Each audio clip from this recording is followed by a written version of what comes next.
夢日記。通り魔事件。気がつくとテニスコートぐらいの大きさがある滑り台を滑っていた。自分は人間の体ではなくサイコロのような正六面体の形をしていて、大きさは感覚的に両手を広げたぐらいの大きさだった。体はゼリーのように全体が透けていて、その中には人体についているような器官は存在しておらず、透明なゼリー自体が全ての機能を備えているようだった。滑り台の下には他のカラフルな正六面体がいくつか積み上がっており、自分が斜面を滑り落ちていくとふにょんという感じでそれらの上に積み重なった。その後も次から次へとカラフルな色をした正六面体が落ちてきて、自分の上に何個も重なっていったが、その様子を見ているとどうもこの正六面体は4つ並ぶと消えるらしく、すでに下の方まで追いやられて埋もれていた自分はぷよぷよみたいだなとかあんまりうまくないなと思いながら落ちてくるゼリーを眺めていた。すると隣にいた緑色をしたゼリーが話しかけてきて、いいよね、僕も早く4つ揃って消えるのが夢なんだと言ってきた。その言葉を聞いた自分は今までの自分の中に一かけらすら存在していなかった落ち物パズルゲームのブロックの気持ちを知ったことで無性に感動してしまい、うわ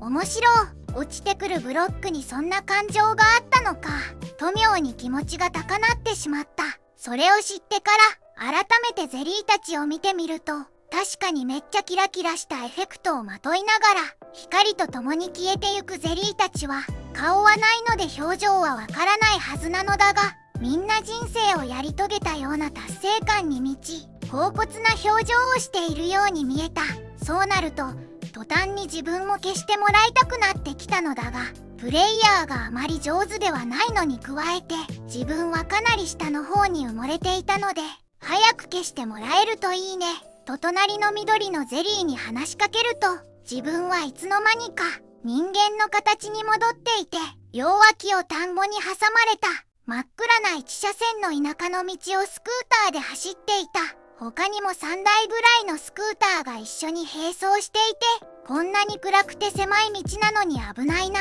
と思いながらスクーターを走らせていると、前から突然自分たちと同じように並走しながら走ってくるスクーターが3台現れた。自分はとっさにブレーキをかけて止まったが、すでに相手のスクーターは目の前まで来ていて危ない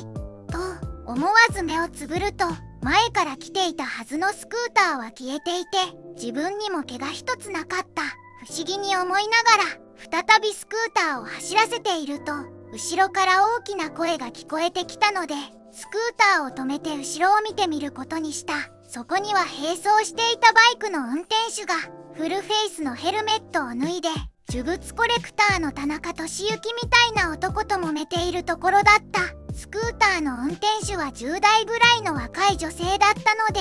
仲裁に入ろうと思ってまあとお互いの距離を空けようとすると、男は果物ナイフを懐から出してきた。正直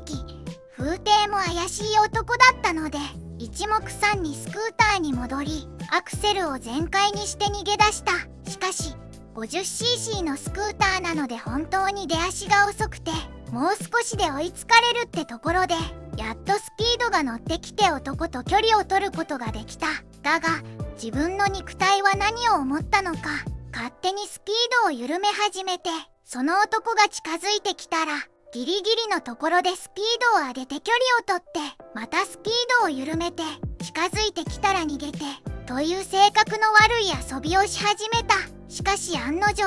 3回目ぐらいで男に捕まってしまい、左の肩甲骨のあたりをナイフで刺されて、そこからナイフをグリンと回転させて肉をえぐられてしまった。すると先ほどまで真っ暗な田んぼ道だったはずなのに、日が暮れ始めた池袋のような繁華街にワープしていて、その男は興奮したまま周りにいた人を無差別に刺していった。自分は自分が刺されたことよりも目の前で繰り広げられている通り魔事件がショッキングすぎて目が覚めました。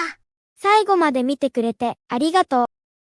また見てね。チャンネル登録お願いします。